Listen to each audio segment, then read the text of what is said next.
এটা কিভাবে ঝুরি করব। আগে বলেছিলাম যে মাছটা আমি ভাজবো, এই তো মাছটা ভালো করে ভাজবো, ভেজে তারপরে দেখাবো আপনাদের সাথে যে কিভাবে এটা ঝুরি ভাজা করি।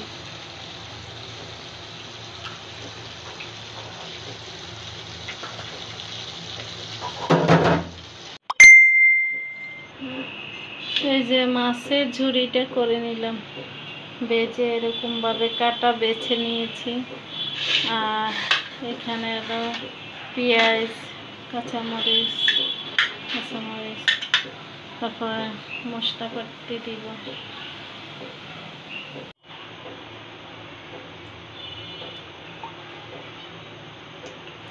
তেল দিয়ে দিলাম,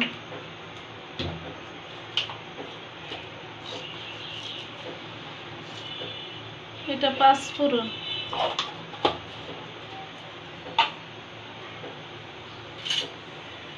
একটু ভাজলাম।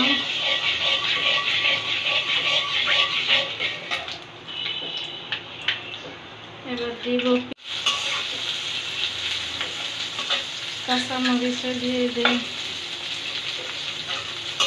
ভালো করে একটু ভেজে নিব।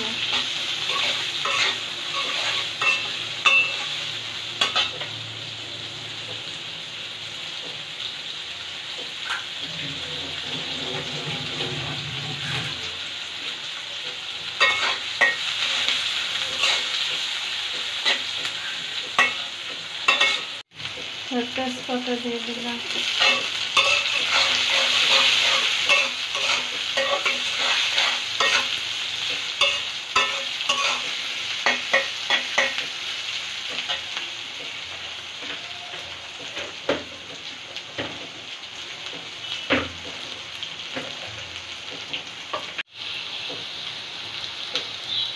দিব পেঁয়াজ বাটা। যেহেতু পেঁয়াজ দিয়েছে এই জন্য পেঁয়াজ বাটা একটু কম দিলাম। রসুন পেস্ট, আদা পেস্ট,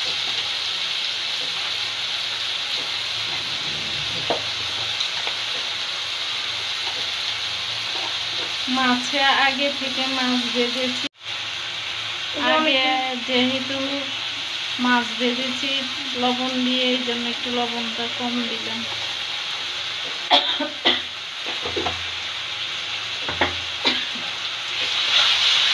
আদা ভেজে নেব,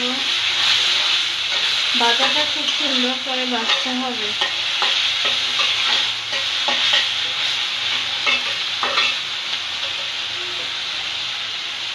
এবার দিব হলুদ,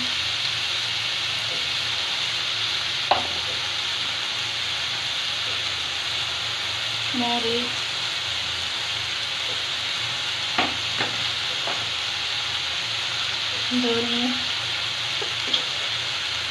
ধনিয়া।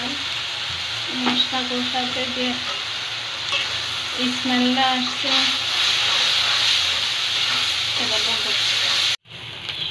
জিরা দিয়ে দিলাম 2 চামচ।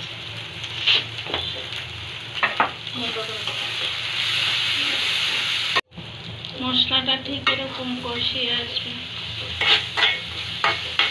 এবার যে মাছটা আগে থেকে ভেজে রেখেছি দিয়ে দিলাম।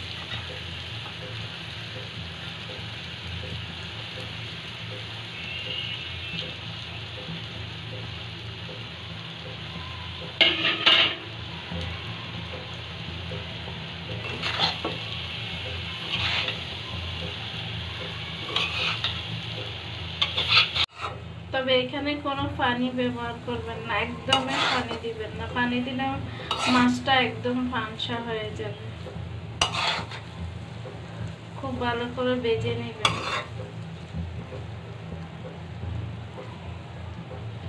এই মাছের ঝুরাটা খেতে অসাধারণ। আপনার মাংস বিভিন্ন জিনিসের থেকে মাংসের ঝুরাটা দিয়ে আপনি পোলাও বা আপনি, তবে এটাতে কোনো পানি দিবেন না। পানি দিলে মাছটা একদম খেতে মজা লাগবে না।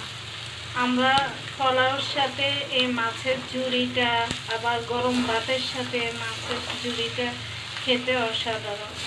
আমরা অনেকে মনে করি মাংস দিয়ে অনেক ভাত খাওয়া যায়, কিন্তু আসলে তা না।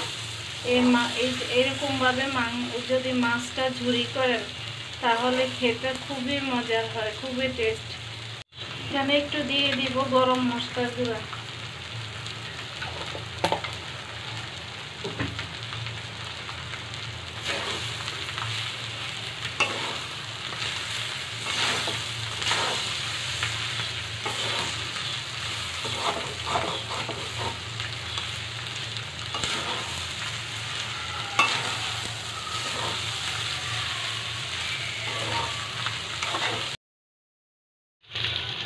এই দেখেন কেমন হয়েছে মাছের ঝুড়িটা।